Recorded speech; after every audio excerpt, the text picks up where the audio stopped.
go. All right. So today I have Mr. Peterson, who is one of our brand new ninth grade teachers. And next year, Mr. Peterson, we are looking at making sure that all ninth graders have a routine. They're coming in from middle school where they have team, seventh grade team, eighth grade team, and they really follow the same group of kids from year to year. So a lot of times we see that once they enter high school, it's all free for all. They don't know where to go. Most of the teachers have a routine, but it's not the same. So where your class might do one thing, my class does another, it's not the same.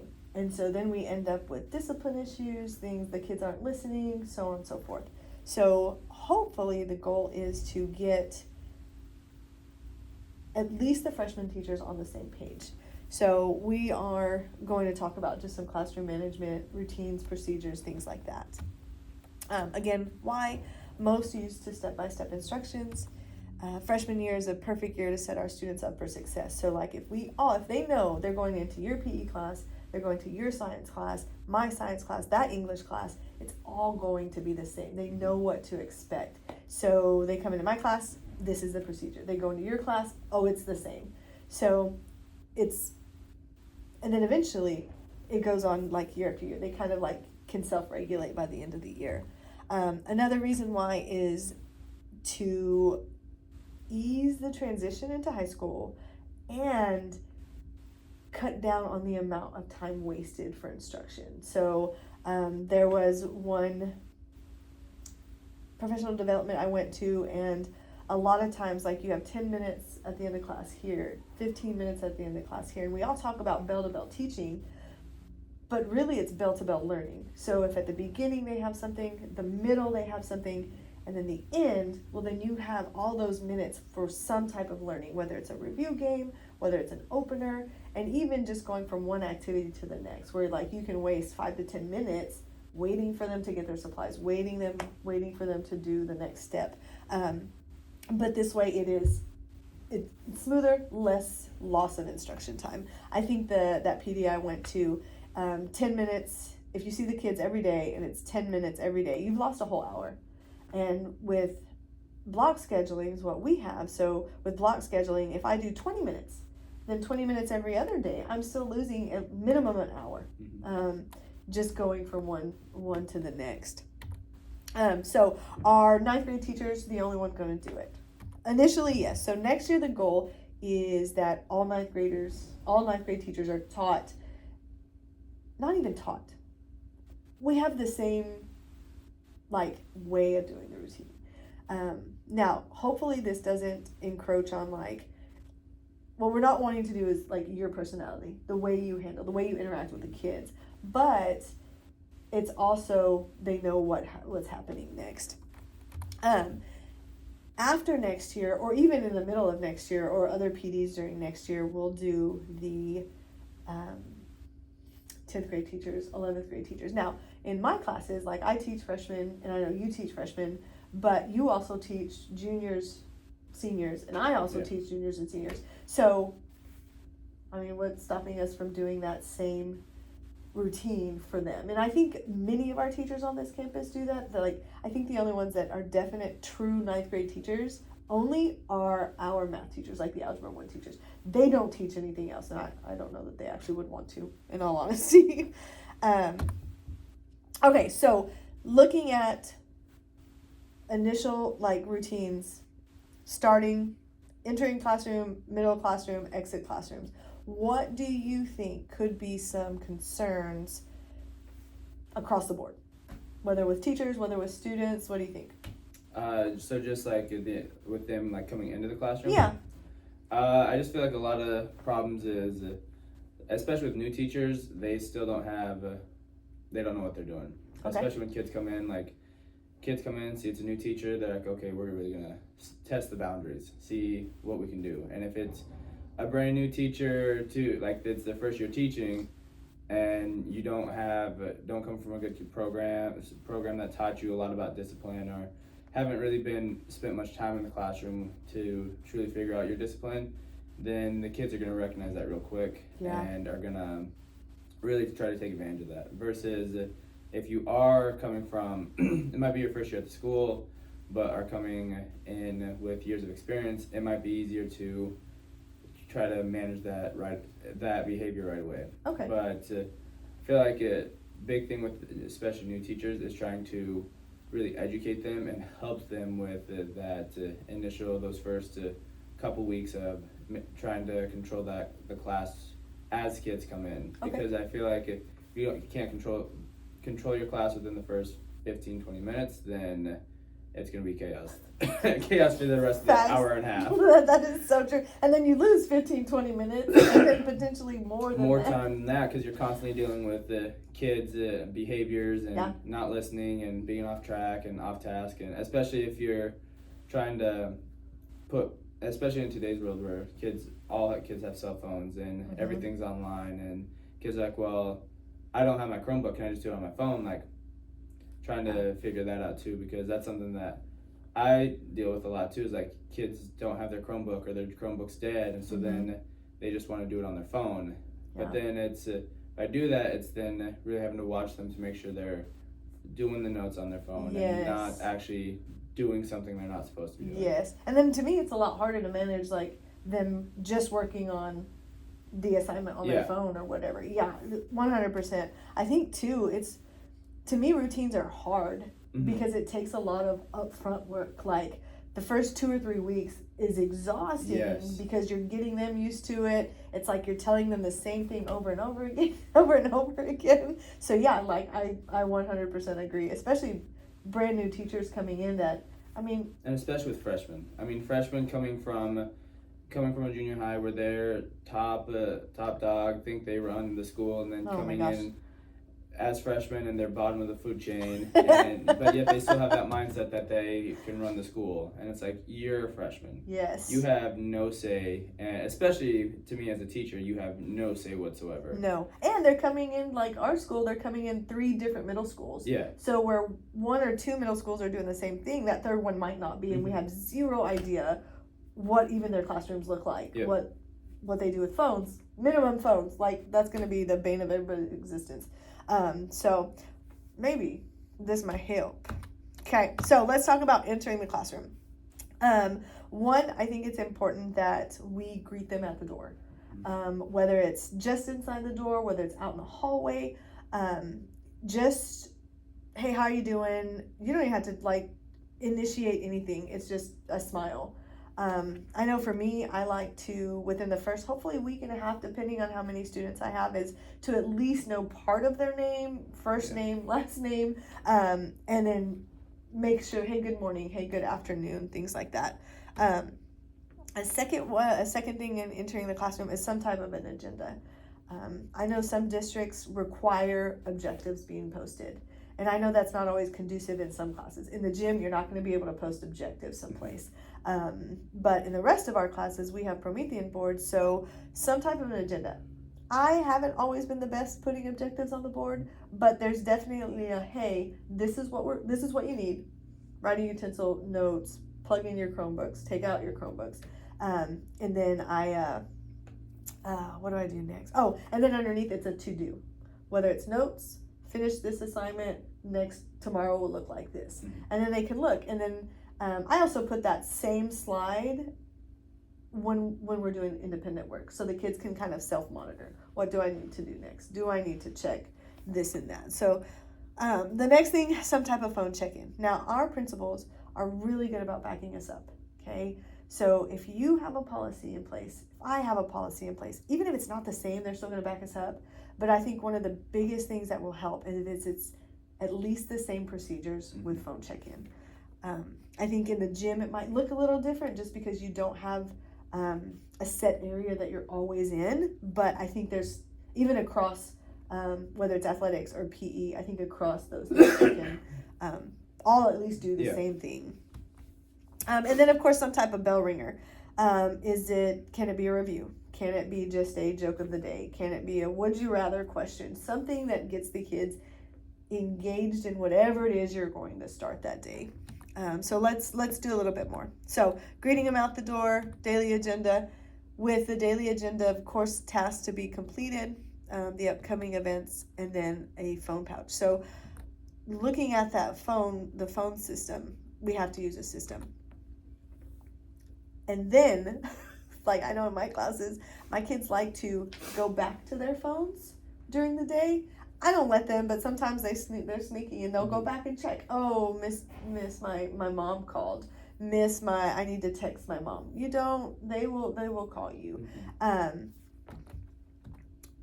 then with that phone check-in system, like how to do that. Do we have pouches? Do we have buckets?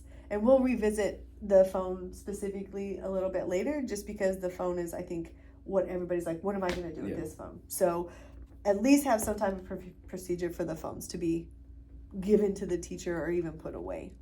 More on entering the classroom with a bell ringer activity, task posted on the board or a handout, some type of question, even if it's like boards, like what do you call it? Dry erase boards? Yeah. With a question, and that's where they answer. And then you can kind of check, hey, where are they today? What do we need to start on again? Now, not all bell ringer activities have to be big class. If it's a, hey, answer this question about tomorrow, you're going to put it over there. Or not tomorrow, yesterday, or answer this question and I'm going to come by and put a check. And so that gives you the first 5 or 10 minutes just to kind of walk around, say hi to the kids, and build the relationship without having it to be a disciplined relationship, because they're all actively engaged in something. Now with freshmen, I think that's the biggest deal. Whether it's something they're watching, something they're doing, if they're doing something, they touch each other less. Yes. Freshmen are strange. Like, I don't know what it is with freshmen, but they all just want to either dance, do something that they shouldn't be doing, but it always involves touching one another. And I'm like, just stop. So I think if we can get their hands busy, I think that will stop. Save a lot of problems. Yes. And then, of course, you can take attendance. Whether you use the phone as attendance, whether you are, hey, I know this person's here, and just kind of checking in on them. What other ideas about entering the class do you think would be good? So we have entering the class with bell ringers. We have entering the class, greeting them at the door. Do you do anything right now, like as far as when they come into class? So normally right now, with our PE classes, I'm usually standing out in the hall, like greeting them as they come in, talking to them, just seeing how they're doing. And then we don't really have a bell ringer, just because we have all the kids meet in the hall, so that way we don't have kids sneaking off when they go to the gym. Like, we take them all to the gym as a group. Okay. Just to keep kids, as they walk in, sneaking off to the bathroom or sneaking into another gym, going somewhere they're not supposed to be, until we get attendance taken. And then with phones, we just have all the kids, when they dress out, their phone has to go in their backpack. Oh, okay. And so it goes in the backpack, and then we put it, all their stuff goes in the locker room, and we lock it. So then no one can go back in there unless one of us goes in there with them to get stuff, so then we don't have to worry about kids taking someone else's phone or anything else. Okay, so they're not allowed to bring their backpacks wherever you are going. Like, they have to stay in the locker room. Yep, okay. They keep going. So we go into the gym. They all have assigned spots, and that they know to go and sit or stand and wait for us to get attendance taken. And then we go back into the locker room, or back to the locker rooms for them to dress out and put their phones up, get changed, and then once everyone's changed, then we go back and we'll start our activity for the day. Okay. I think that's a great idea. Like, having them go and change, and then, hey, go to your spot. And we know to, because then, like, once you get a couple weeks in, you can kind of look up and just quickly do attendance, because, hey, someone's not standing up right there. And they usually are. Okay, that's a great idea. A lot of people with entering class like to do like a high five, a fist bump, things like that. I try to let those things naturally happen. Like, I know some people force it every single time, but you just have kids that would rather just smile at you and wave or whatever. So some kids don't like to be touched.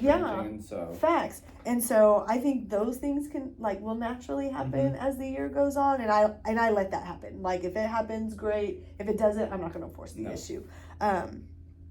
I remember the first time a kid just kind of reached out to give me a side hug, and it wasn't the kid I thought it would be, and I was like, yeah, okay, like, this is what you need. And then that's literally how they enter the classroom every time. It's a side hug and move on. We don't say good morning, nothing. It's just a side hug and they go sit down. I'm like, okay, whatever. That's what you need.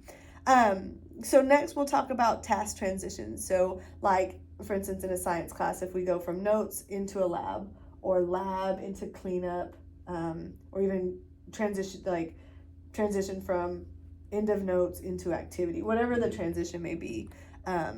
A couple of things, we'll talk about a signal, the expectations for task transitions, locations, and we'll get into a little bit of locations here in a second, and then practicing those task transitions. Okay, so signal. I am not a fan of 1, 2, 3, look at me. We are in high school, but I understand they're freshmen. So especially with freshmen, I think it has to be the same. And to me, the cheesier, the better. If cheese is your forte, it is not my forte until I get to know the kids. Then I'm okay with it. At first, I'm like, no, I don't think so. So, whatever that signal is. Do you guys have a signal at PE when you're trying to get their attention, or is it y'all just walk away, which is also okay? No, we just usually one of us will yell. It's usually, hey, everyone stop, freeze, put the balls down, something. Okay. But it's not like the same signal, but it's definitely not cheesy at all. Okay. Especially because we have a lot of freshmen, but we also have a lot of upperclassmen too. Yeah. And so then with the upperclassmen, like they just look at us like we're crazy, and it's like, I'm not listening to you. No, thank you. During my student teaching, my mentor, I was a PE student teacher, and my mentor, she was so good. And so one of her ways to get them to come in from recess is 3, 2, 1. And they would get the cadence of her speech. And she was like, hey, what do you want me to say? I'm like, chicken, chicken, goose, whatever. And she'd be like, chicken, chicken, goose. As long as it was the same pattern, they came running.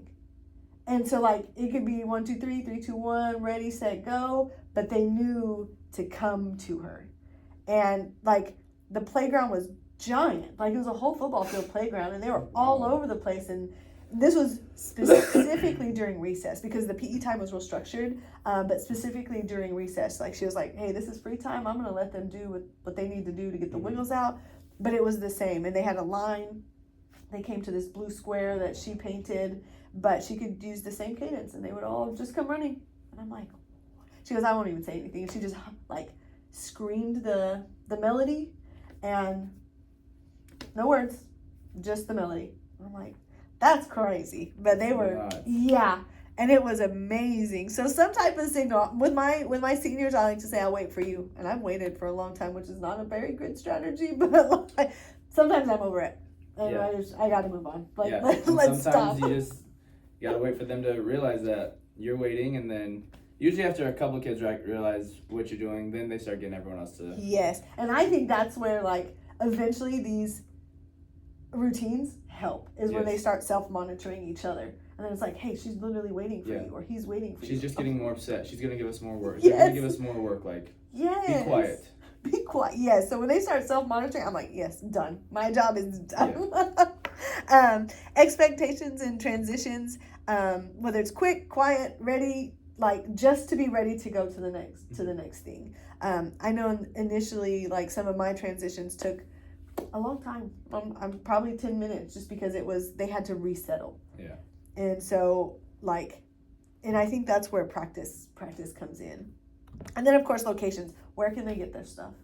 I know PE, it's a little different. You guys probably get the stuff they need. Yeah. Do y'all have students that y'all, like, almost like helpers? Occasionally, yeah, we'll have students that, like, we know that we can trust to go get the equipment, go to the storage room or whatever, and not ditch class, not take our keys and run. Nothing like that. Like, we know we can trust them to go to the storage room with our keys, get the stuff, and come back, and like, they're not going to be a problem. Okay. But most of the time, we'll either already have the equipment there and ready, or it's close to where we'll just go grab it and bring it back. Okay, that's awesome. In like the science classroom, I know for sure, and I don't know if all our science classrooms do this right now, but I have like crayon boxes or like supply boxes that has like a set of markers, a set of colored pencils, a glue stick, some tape, I think. And my desks are arranged in groups of 6.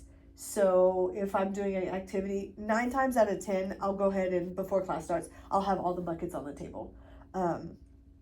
If I don't, I usually put the buckets at the front on my teacher desk, and when class starts, hey, Chase, will you get the bucket? Joe, you get the bucket. Meredith, you get the bucket. And then so like, and I try to spread that around so not everybody is always having to do it. But it also gives those kids that want to do it a chance to do it. I know one of my freshmen, if I look like I'm going to pass things out, Miss, I'll pass that out. Yes, she's going to be a leader of something. And so I'm like, yeah, okay, here you go. Let's pass it out. So I think if they know whether it's buckets, whether it's a place, even with like, hey, Miss, I need to borrow a pencil. Well, I'll either do it or, hey, the pencils are in that top drawer. Pieces of paper in that top drawer. As long as I have it. And I tell them, hey, if it's not there, then I don't have it. So they know to kind of self-get, and if it's not there. If I know that it has been misplaced, I'll just say, hey, I know where it is, I'll get it. Just give me a second. So once I get class started, we'll, do that. I didn't have a pencil sharpener for a long time. And I kept losing my little hand crank pencil sharpeners. I'm like, I don't even know. And somebody was like, hey, what is that white thing up there on the file cabinet? And I said, that's my pencil sharpener. 3 months later, like zero idea that it had gone up there. And I was like, oh my God. I was like, thanks for looking out for it. They're like, I'm just saying. And then of course the last thing is practice. So if it's one of those things where, hey, we're going to practice going to get our phones. This table, you go get your phones, sit down, we'll go to the next table, go get your phones. Or, hey, Joe, can you tell me where our pencils are? Hey, will you tell me where the markers are? Meredith, will you tell me where the rulers are? And so then they'll do that. With PE, do you guys do any type of, and not like practicing sports or anything like that, but as far as going, and you said we kind of just yell or move anything like that. Is there anything different that you guys do? With our, one thing we did, especially at the start of the year, was like with our warm-up, we would really like, once they were all kind of calmed down in their spots, we'd have them all basically condense their rows down into single file lines at one end of the gym, and then we'd go through the warm-up, and we'd go through it like 3 or 4 times just to show them that this is what the warm-up's going to be. Like, these are the exercises we're going to do, but like just for them to get that routine down. Okay. And if they weren't doing it right, then we'd start over. Just so they understood that like, this is the warm-up, you're going to do it correctly. If you just walk through it, mess around, we're going to start over. Okay. I like that though. Then they all knew either we're going to do it or that's the only thing we're going to do. Yeah, or that's all. It's going to be the only thing we do today. We're not playing soccer, we are practicing our lines. Yep. Oh my gosh, that is true. With elementary, when I was doing student teaching, the mentor would have them play a game to line up. Mm-hmm. And her rules were no shoving, no pushing, no yelling. And so she made it a game. Okay, we're going to see what class is the fastest. So she would time them. Up, go back. Somebody was pushing, and they'd go back. And then they'd line up again. And so we do it. The first couple times, it took a long time to get them to line up. But then eventually it'd be like, all right, Miss P, what time was that? And so she'd put little tallies.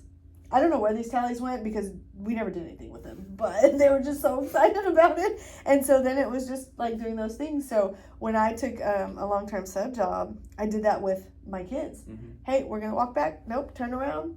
Yep, turn back around. We're going to walk this way. Nope, I hear too much talking. Turn around and walk this way. And eventually it got to where we just walk out and there was no big deal. My freshmen, depending on where they come from, will line up outside my classroom.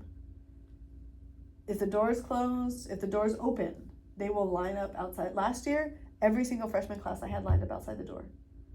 And I was like, oh, because I think that was a middle school thing, whatever middle school they went to. And I was like, oh, okay. And then I realized they were doing that. And at first I was like, yeah, this is great. But then it started clogging the hallways. And so I was like, hey, let's go ahead and just get in. Go ahead and sit down. And this is before we were having to police cell phones so much. Yeah. I'm like, hey, just go sit down. It's okay. But I let it naturally happen for the first couple of weeks until I realized we're in the way. especially here where the halls are like so crowded. Yes. I'm like, then just get in. Okay, so let's talk about gathering materials. Central station or bin, and we kind of touched on this earlier. Signed rolls, student-owned materials. So just getting stuff. And you mentioned sometimes you have kids do it, and sometimes you guys already have the materials.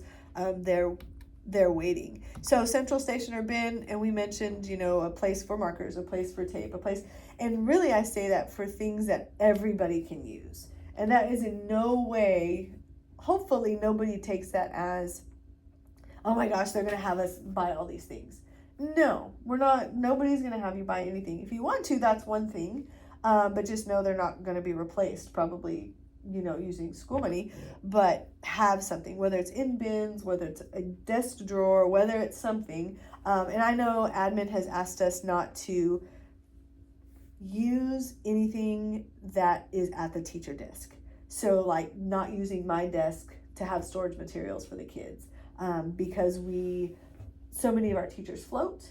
So like if it's okay for me and my students, it might not be okay for you and your students. And so to avoid any kind of potential loss of items, just to make sure those central storage areas aren't near the teacher desk. Now, if that can't be avoided, that's understandable, but like we have keys to the desks and things like that. So, and then of course, signed rolls.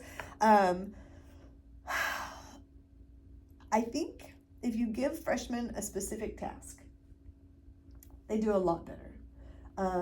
Chase, you are in charge of grabbing everybody's pencils for today. And if you want to do that the rest of the week, then that job is yours the rest of the week. And a lot of people think that sounds so elementary. But if you think about our freshmen, they're still only 14 years old. Like they're still, and I'm not going to say babies because they're not babies, but that like frontal cortex is not all the way attached. So like, but if I say, hey, this is what you need to do, a lot of them can do that task. If you just say, hey, get a pencil, get your color pencils, get whatever it is they're getting, it might be today. It could be tomorrow that they get those things. So go get the pencils, go get the markers. And then if there's group work, as far as assigning roles, and not specifically with gathering materials, but let's say we are doing an experiment. Hey, Chase, you're going to read the instructions. Meredith, you are in charge of writing down the answers, and then like however many people are in your group. This is what you're doing, this is what you're doing. And then of course you got to make sure that you spread the wealth as far as like you don't need to read every single time. Hey, if last time Chase you read, this time everybody's going to rotate to the right, and that's your assigned job. So so not only with getting stuff, but assignments and things like that. Student-owned materials, as far as material gathering, freshmen are the worst.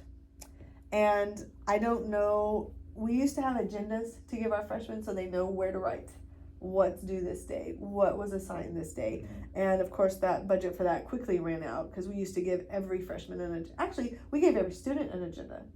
And so you'd have 2,400 agendas, and that used to be our pass. So they'd have to write, and then they'd have to take their agenda to the bathroom, which is so great. I hate community bathroom passes, but like whatever. We don't have like desks that have places to put it. I like that you guys make them keep their backpacks in the locker room. Yeah. Do you ever get pushback for that? All the time. Yeah. Okay. Yeah, especially days like where we have a half day and they're like, why do we have to do? Why are we doing something? Why do we have to put our stuff up? It's because you guys take pictures, you guys do things, and then we get pushback. Maybe not in this class, but then other classes of kids being like, "Oh, well, they were on their phone during class," and so we just try to keep it the same across the board. Okay, that makes sense. Whether it's a half day, full day, whatever. If there's only one of us there and we're having to watch 90 kids ourselves, we might not have them dress out, but we still have them put their stuff up. Yeah. Just so then that's still the same across the board. Oh, that makes sense too. Dude, I guess that's a safety too. Like you're not having to worry about backpack straps and whatever. Okay, that makes sense.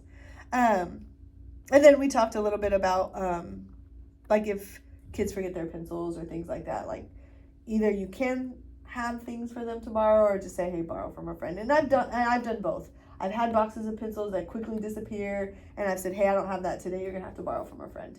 And surprisingly, the kids are like, yeah, I'll let you. I mean, I think this one kid supplied the whole room with notebook paper all year. I don't know how that happened, but like, that was the only person they asked. And I was like, hey, you don't have to keep doing that. It's okay, I don't mind. I'm like, okay, whatever. We're gonna skip that. Okay, exiting the classroom because they got to leave. So a cleanup signal, depending on what you're doing. Class cleanup, I don't know why I put that twice. Phone pickup, and then of course dismissal. So cleanup signal, whether it's a visual or a voice, you guys just yell. All right, let's go. Yeah. Okay. I usually like to tell my kids, hey, we got 5 minutes. Go ahead and start packing up. Usually by that time, I know my class is settled, and it's okay, 5 minutes, 10 minutes, whatever. Just so they know to mentally prepare. I think today 3 kids just forgot to leave. I said, what are y'all doing? Oh, is it time to go? I said, the bell has rung twice. The first bell and the tardy bell. So like, let's go. Whatever. Class cleanup, 1 to return supplies. I know if I let my kids borrow stuff from me, especially from the loaner stuff, hey, go put it back. 1, it'll be there for you there tomorrow, and 2, other people need those things. Straightening up desks, that's a big thing for me, is that 1, a lot of our classrooms are so small and things get naturally shifted. So like eventually at the end of the week, all of my desks are shifted towards the window and nobody can move over there, or you can't access the desks, or vice versa. They're all shifted towards the door and it's hard to get in and out. Yeah. And it's just a natural occurrence. So like, hey, just put it all together. I think when we had the desks that were rectangled or attached, we could put I had one teacher put tape on the floor so that they knew, because that's how best the desks fit. Yeah. And then it allowed her to move around class. And so like me, I can get to most of my students in my classroom. There's the one group that I'm like, hey, are you guys good over there? Okay, because I can't get through. So, and I think that's only going to get worse, because I think the number of kids next year moves up to 40 allowed in a class. So maybe PE will be 60 to 80 in a class. That's great. That's going to be so much fun. Phone pickup, and again, we'll discuss more phone later. No crowds at the pouches, because again, minimize the need to touch each other. Yeah. So whether it's person by person, whether it's desk by desk, group by group, I know several times I've done the group by group, and other times if the kids are done with all their work, go get your phone. And then there's less crowding at the end. Small group at a time or individually, and then of course dismissal. One of the biggest things I think that admin would like to avoid is those kids that are just sneaking out of class with the last 1 or 2 minutes. It's going to be a different issue if the teacher is letting them out, but you do have those kids that they just kind of pile at the door, and then those 1 or 2 get pushed out of class, and now they're gone. We don't have any idea where they are. And 2, the other day I realized like it's a safety issue. So if something needed to happen, if you needed to go close the door, if like whatever, and there are so many kids standing at the door, move, like get out of the way. So whether it is making sure that they stay on the seats, whether they're sitting or standing, just not lining up at the door. I think that's one that really puts too much control on the kids just leaving. Now, where you get kind of, some kids will push back in that, well, the bell says I can leave. Yes and no, because if this room looks like a mess, I need you to stay and fix it. Mm-hmm. If you need to pick up the trash because there was no trash before this class, I need you to stay and pick that up. So does the bell dismiss a lot of students? Yes, but as a teacher, you still keep the ability to, hey, now you're going to leave. Other exit strategies that you can think of, and if not, that's okay. So like what we do, we get the equipment from the kids, and then once we get it, they all go back to their spot, and then once everyone's back at their spot, kind of calm down, then we'll take them to go get dressed. Okay. and get their stuff. Then once they get their stuff and are changed, they if they come out before the bell rings, they know not to be by the door. Okay. They can kind of stay in the hallway that we're in. They can stay there, but they can't be down by the exit doors until the bell rings. Okay. And so then once the bell rings, then they can leave. But they know if they come out come out and are changed early, they need to stay down away from the doors. Okay. Do you guys position yourself in such a way that, like, if someone were trying to sneak, I mean, I know the doors are loud, but like where are you guys usually standing? And that's not to put you on the spot, but like, do y'all have a specific strategy when you guys are like monitoring? Not really. I situations mean, we're like just that? all. Sometimes we're in the locker room, just Oh, yeah. kind of monitoring kids. Some days, if we've had some problems in the past previous classes, or we've heard something, and so now we're just kind of trying to monitor. Other times we're just kind of down at the end of the hallway, but just watching the Okay. kids as they are coming out of the locker room, and if any of them try to get down close to the door, we tell them, nope, come back down this way. Yeah. Like, Okay. you don't need to be next to the door. Okay. Because they're sneaky. And Yeah. like, I mean, anytime I've opened the door, they're loud, but kids can slip out like no. Yeah, and especially like quick. if we're down at the other end, like they'll get through that door, and by the time we get to the door, like they're gone. Yeah. Like they just get out and they take off running. I don't know where they They go. disappeared. Yeah, I'm gonna tell you right now, we can't find them on the videos usually, like because there's bathroom, like where the bathrooms are located. It is so easy for them to just slip in, and well, we don't know where they are. yeah. I had this one teacher ask me the other day. She said, "Hey, I have a question." She goes, "I have a kid." She goes, "It's beginning of class, and he sits by the door." And I said, "Okay." She goes, "Now I looked. I took roll. I didn't see him. I looked 3 or 4 times before I submitted my attendance." And I said, "Okay." She goes, "Then he comes back the next period. I never saw him come in." She goes, "He comes back the next period and said, 'Hey, miss, you marked me absent.' She goes, 'I didn't see you in class.' He goes, 'I was there.' And she goes, 'But I didn't see you, and your phone was not in the pouch. So if your phone is not in the pouch, that's what we talked about, and I didn't see you, you are absent.'" He's like, "No, miss, I was here. And so she asked me, she goes, "I don't know what to do in that situation." And I was like, "Okay, is he sneaky all the time?" And she goes, "Maybe in the last month he's kind of had a rough month." And I said, "Okay." I said, "One, if the principals aren't busy, you might ask them to see video just to make sure you didn't miss anything. And then if he comes back and says, 'Miss, are you going to change my attendance?' And you can always say, 'Hey, I checked the videos and you never came to my class.' Or, 'Hey, I checked the videos, you did come into my class and I just missed you, I apologize.'" I said, "So either way, a video can say yes or no." And she was like, "Do the principals do that?" I said, "Sometimes if they're not busy." I said, "Especially if it's something like that, an attendance thing." I said, "Two, if it becomes a problem, you move his seat. Now he's closer to you, and if he's right in front of you, you can see whether or not he's there versus just sneaking in, sneaking out." I was like, because I've had kids sneak out, and I honestly didn't know they did that. And she Yep. goes, "Oh, okay, that makes sense." I said, "So ask the principals." I said, "They definitely can say no, but if it's an option, that'd be great. And then you can say yes or no. And then if you say video and he stops arguing, he probably wasn't there." And she's like, "Okay, that's not a big deal." So I was just wondering if you guys had like stations and things like that, which I know you guys teach like 170 people a day, so a class period. So, okay, so let's revisit cell phones because that seems to be the biggest issue that we always run into. So one I mentioned before is that our principals are going to back up our cell phone policy. Now, as freshman teachers, I think it should be the same. Okay. Now, you guys don't have pouches. You don't. Where are you going to put the pouches? But if you guys had a bucket, if they said, "Hey, we're going to move away from putting things in the backpacks, would you mind putting them in a bucket?" Now, one of my big things was when I asked them is, what are they going to do with the bucket?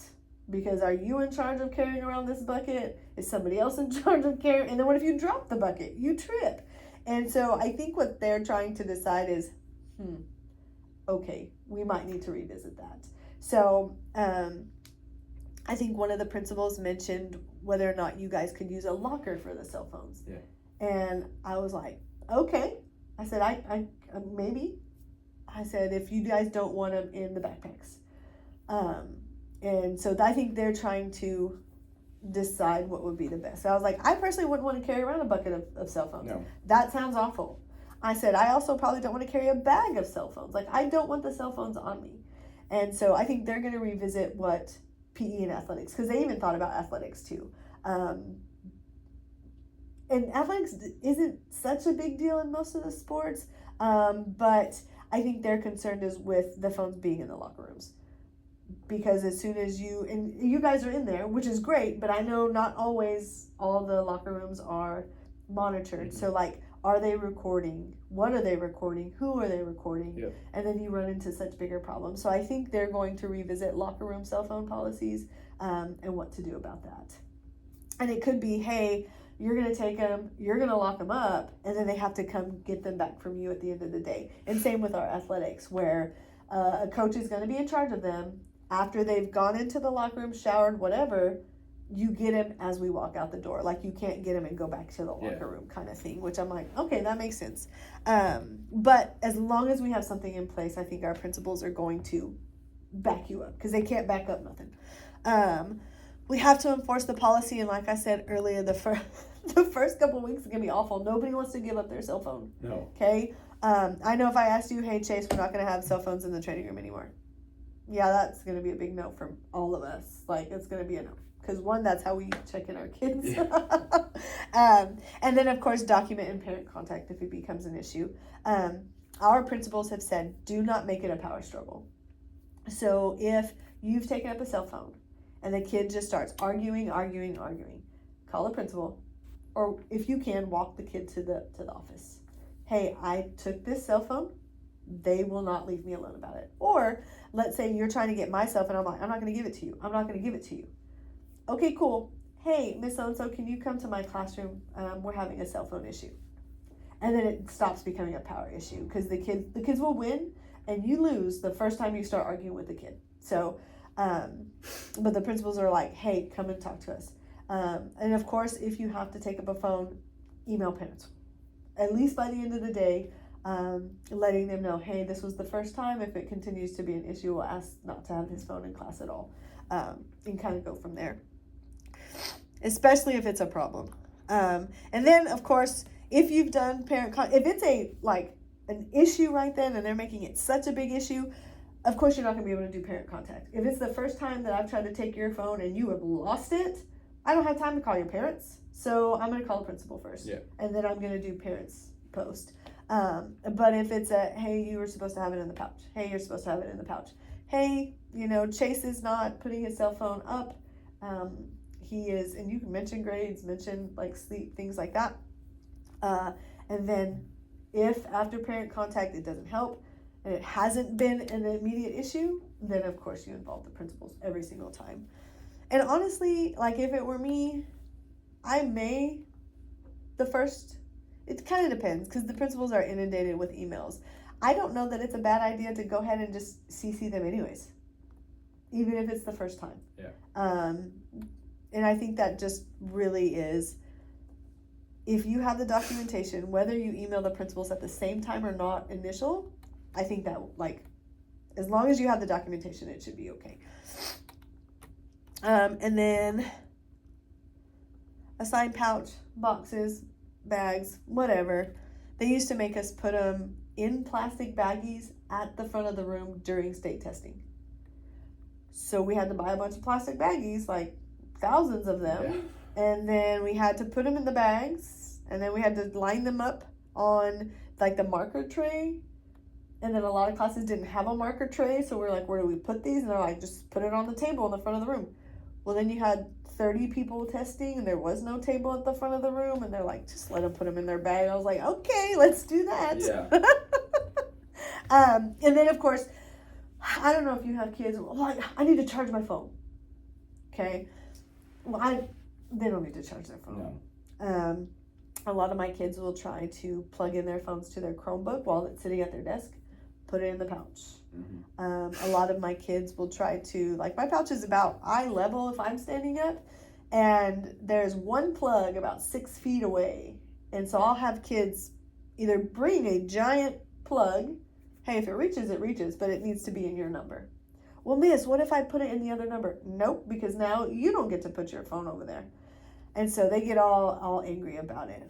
I know some teachers use like power strips over by their phone pouch or whatnot, but I don't let my kids charge their phones. I'm so sorry. You come with a non-charged Chromebook, I'm not gonna let you charge your phone. So like we're gonna pick a battle. And then of course the warning, potential parent contact, admin referral. The principals have had things in place with kids who refuse to put their phones away. So like I have a kid right now that she's not allowed to have her phone at all when she's at school. So when she gets to school, she turns it into the principal's. Doesn't get to have it all day long. Now, she also has not been tardy the last 2 weeks. What the correlation? So we've kind of like told her, hey, you haven't had your phone the last 2 weeks and you've been to class on time every single day. So she's like, maybe. So she said, maybe I need to just give my phone to you already every day. Why not? Come on. So I think when the kids realize that, you're like, okay. More productive too. Yeah. Yes. Oh my gosh. Mid-class use. Of course, if you guys take them out, let's say you guys aren't really doing much in PE, there's not really a big activity, pulling them out during class. You know, again, I think that goes back like as long as they're not in the locker room, as long as you guys can monitor, they're not all over the place, whatever. And then, of course, it says for educational purposes only. Yes. Unless it's, well, I guess Kahoot is educational. Like my kids, a lot of them, like the Chromebooks aren't very good. Some of them have had them like 6, 7, 8 years. And so if I'm playing some type of review game, if I do it at the beginning or end, I usually let them use their phones. Just because I know, one, it'll be easier to put them all away or to get them all. And two, most of them, their cell phones work surprisingly more than their Chromebooks ever do, so whatever. And then of course at the end of class, you know, the teacher is the one that allows them to go get their phones. And then students, 100%, the principals have said, students can only touch their phones. I'm not going to get my friends, I can't get yours, for whatever reason, because we cannot replace broken things that belong to people unless you decide to buy somebody else a phone. I'm not, but whatever. Okay. Are there any questions specifically with cell phone policies? Like what do you have any ideas about cell phones in general with students? No, I just think the biggest thing with cell phones is I think making sure we're all on the same page, because so many teachers might have a cell phone policy and they might follow it for first couple weeks, but then after that they start getting real lax on it, and so then well, in one class one teacher's super strict about cell phones, and so kids aren't in there, but then another classroom a teacher's like, I don't care, as long as like it's not a distraction, that's fine. Well, then you have those kids that are in that teacher's classroom that they have this policy and are trying to follow it, but then kids are just constantly fighting them on it, because they're like, well, so and so doesn't let me, or doesn't have a cell phone policy, and we can be on it whenever. And so then it's just a constant battle because it's not the same across to all classes. Yeah, that is so true, because I'm like, Miss so and so lets me. I'm not Miss so and so. I'm not Mr. so and so. Let's go. Yeah, but the first thing you said was 100% correct. Like, we're really good the first couple weeks, and then we're just like, hey, we got to get into it. Let's go. Yep. And then I think then it becomes a power struggle if we let it go on too long, and now we're still fighting the same cell phone rules, the same exit classroom kind of things, from like just because we weren't as strict for as long as we needed to at the beginning. So that is what they are hoping to do, is that cell phone policies become one with the freshmen first. And then hopefully it either stays with those freshmen throughout their high school career, or it trickles to all the teachers. Hey, this is what we're doing. We're not going to tell you how to teach, but we need you to have some type of entering the classroom, transitions, exiting the classroom, whatever. And then of course that bell-to-bell instruction where it's bell-to-bell learning. Review games, exit tickets where they're summarized. They also mentioned something about in our exiting the classroom or some reviewing stuff, whether we use it beginning and end of class, to do more reading and writing just so our kids get used to reading things, writing them down, and able to like correlate that with reading other things and writing other things down. But I'm with you 100%. I think if we're all on the same page for longer than the first couple weeks of school, at least to me minimum through the first marking period. Yes. First 6-7 weeks of At school, least. that it's like fine, okay, whatever, we'll do it. Great, that's all we want. I think our discipline issues with our freshmen specifically will go down. So, do you have any questions, comments, concerns? Nope. Nope. Sweet. Hey, thanks. I appreciate your time. Of course.